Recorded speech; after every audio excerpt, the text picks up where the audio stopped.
ستاسو د تسلی لپاره او بعض طالبانو د تسلی لپاره د احناف علماء یو درې څلور عبارتونه ویم، نور زما دې ته ضرورت نشته. د محمد رسول الله حدیث چې کله راغې هیڅ مولا فتوی د ضرورت نشته، د هغې مقابله کې د هیڅ مولا فتوا موږ دې هم نه ښکاره کېږي. موږ د علماو د فتوا احترام کوو کله چې د محمد رسول الله د حدیث سره برابر وي. خو ستاسو د تسلی لپاره یو مشهور یو څو امامان دي او احناف دي، داغو یو څو فتوی د نقل کوم به خبر خلاصو. امام محمد بن الحسن الشیبانی دا د امام ابو حنیفه رحمه الله شاګرد دی او ډیر عظیم ترین سړی دی. دغه د لاس لیکل کتاب کو زما سره پروت دی، الحجه علی اهل المدینه کو زما سره پروت دی، څلور جلد کې یوې حواله د لپاره موږ غوښتل، یو حواله پکې ده دغه د لپاره مې راوړل. او د موطا امام محمد مشهور کتاب دی په مدرسو کې موږ وایو مشهور کتاب دی د حدیث. دا سړی وای د مازیګر وخت چې کله مثل اول ختم شي او مثل ثانی شروع شي، دا د مازیګر وخت چې مثل ثانی ختم شي بده ځای ختميږي، او چې کله مثل ثالث شروع کیږي ودا د امام صاحب قول له هذا قول ابي حنيفه رحمه الله في وقت العصر وكان يرى الاسفار في الفجر. امام بانی په سار کې رڼا خو خوله چې سار کې د رڼا وشي. واما في قولنا زمون قول په مازیګر کې دا ده فإنا نقول اذا زاد ظل على المثل، کله چې سوره د یو مثل نه اخوا شي فصار مثل شيء، او هر سوره د شی مقدار کې شي وزياده او زیادت شروع شي من حين زالت الشمس فقد دخل وقت العصر، مازیګر وقت داخل شي. واما ابو حنيفه رحمه الله فانه قال لا يدخل وقت العصر، هغه مازیګر وخت نه داخليږي حتى يصير ظل مثله، چې د هر شي سوره دو چند شو دو چند نه اخوا شروع چې در چند ته ولا داخليږي. جمهور چې په کم ټیم باندې وخت ختمېدل وای نو امام حنیفه په ټیم داخليدل وای. لنډه د سیاده کا دا فتوا په موطا امام محمد یو جلد کتاب د 24 صفحه د زمان سره پروت دی، او دا د امام محمد فتوا د چاغه وای موږ د سی وایو زمنګ امام صاحب د سی وای مشر امام استاد هم د سی وای. د خپل شاګردان د خپل استاد خلاف دي. یو بل محدث د ټول طالبان تاسو اوري موږ چې کوم سره د غسر پای کې داغي نوم شته شاه ولی الله محدث الدهلوي الحنفي، دا مشهور حنفي عالم دی. د پاکو د هند چې څومره سندونه دي د دې په سند کې دا کس دی ډیر یو عظیم شخصیت تیر شوی دی. ما سره تمام کتابونه دا غشتره دا وی وکثیر من الاحاديث،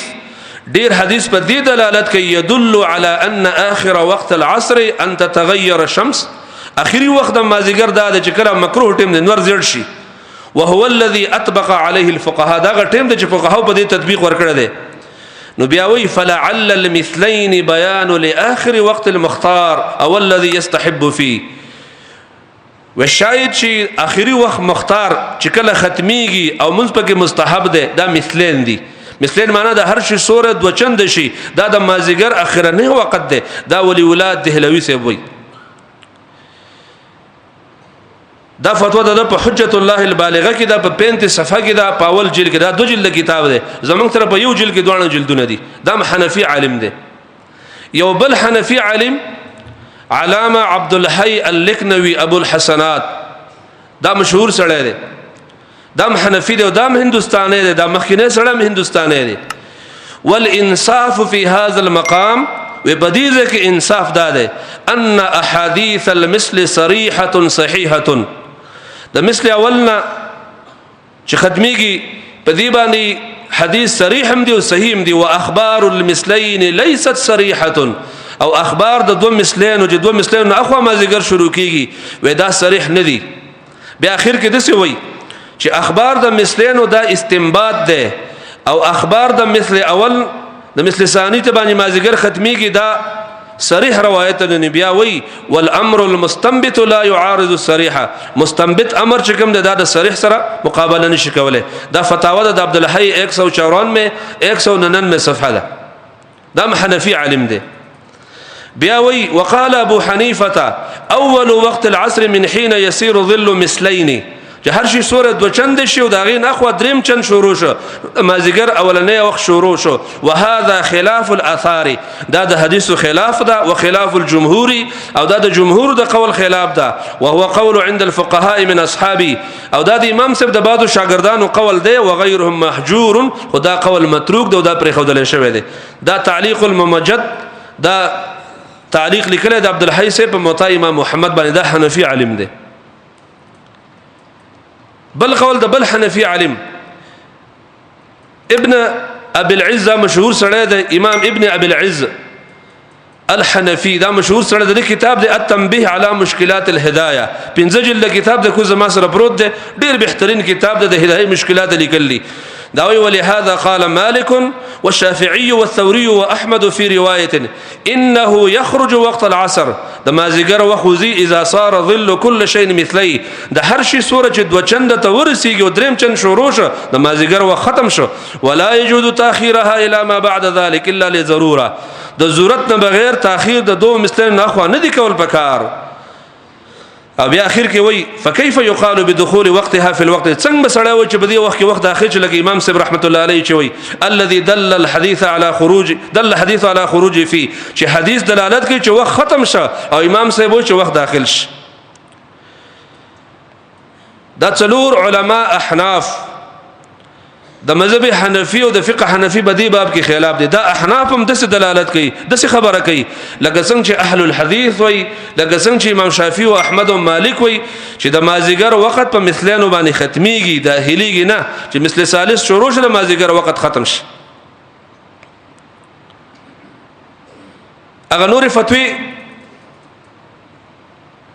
د حنابلو فتوا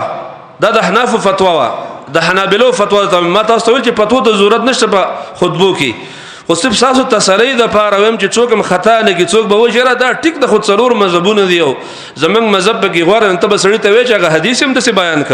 او د څلورو مذهب فتوا هم د خلاف ده ته به کوم مذهب کې ته حدیث منین او حدیث هم سره منځ خلاف ده ته چې کومنس کې دا حدیث کم نشته او ګته څلورو مذهبونه منین او ما د څلورو مذهبونو فتوا هم ته ویله د څلورو مذهبونو فتوا هم د سینه ده شیخ الاسلام ابن قیم وګدا مسله بیان کړ دا المثال الخامس والستون 65 نمبر مثال هغه خبري چې کوم ځای کې د عام فقهاو د حدیثو خلاف کړی دي نو بیا وخت العصر کې خلاف کړی دا صار ظل كل شيء مثله دلیل شروع کیږي وانهم كانوا يصلونها مع النبي صلى الله عليه وسلم صحابه بد الله د رسول صلی الله علیه وسلم ثم يذهب احدهم الى الاعوالي بیا به سړی باندې ته لاړ او باندې څلور میله کې لړی او الشمس مرتفعه نور بوچت ولاړو بیا د انس رضی الله عنه حدیث پیش کړی دی بیا د قربانی والا حدیث پیش کړی دی بیا وی ومحال ان يكون هذا بعد المثلين ودا خبره محاله ده چې سوره دي د دو چند پوره شو دریم د شروع شو ته به او خلال کې او لزدي تقسیم کې او کسان دي لړما اخري بیا د منزل راځي ودا خبره محاله ده ته په کوم شپږ بجې منځ کې په نیو بجې منځ کې ته چرګوړم نشلاله ولې په دې ټیم کې دا د حنابلو فتوا ده د شوافیو فتوا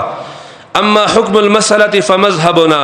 وده شوافیو زمنګ مذهب ده انه يدخل وقت العصر اذا صار ظل كل شيء مثله کله چې د هر شي سوره دغه مقدار کې شي دین شروع شه دغه سوره به او باسي چې کوم د شیخ خپل سوره د فئ او زوال هغه به او باسي بیا وی قد ذكرنا ان مذهبنا ان وقت الاختيار للعصر يمتد الى مصير ظل كل شيء مثله مختار وقت هغه پورې چې کله د هر شي سوره دو چند شي به ختم وبه قال جماهير العلماء د جمهور علماء رائے دادا وقال ابو حنیفه رحمه الله يمتد الى اسفرار الشمس امام صاحب چې نور د زیړدو پر د مازیګر وخت روان دي دا د شوافیو فتوا شو دا مخکې د حنابلو فتوا وز د مالکیانو فتوا امام عبد البر وی واما اول وقت العصر د مازیګر ولنې ټیم فقط تبين من قول مالك د مالک د قول دا معلومیږي فيه ما ذكرنا ومن قول الشافعي ومن تبعه وما وصفنا ومن قول سائر العلماء ايضا من مراعاه المثل ما قد بين وهو كل امر متقارب بل وقال ابو حنيفه اول وقت العصر من حين يصير ظل مثلين وهو خلاف الاثار وخلاف الجمهور ده تمهيد اول جلد 118 صفحه د مالکانو قولم تاسو ورد او د شوافیو قول او د حنابلو قول او د احناف د قول مت څلور پتوي ویلي د احناف په دې کې څلور علما مت تاکید د بار ویل ځکه د عام ملګری دا وجه د امام صاحب مذهب دا د امام صاحب د مذهب د علماونو خبر کې جاری کې د محققین علما مذهب دا نه دی دا د بعضو خلکو مذهب د احنافو کې چې کوم محققین علما دي هغه دا خبره کوي چې د مثلین او اخوا د مازیګر من راړول دا غلط دي ځکه دا د حدیثو خلاف دي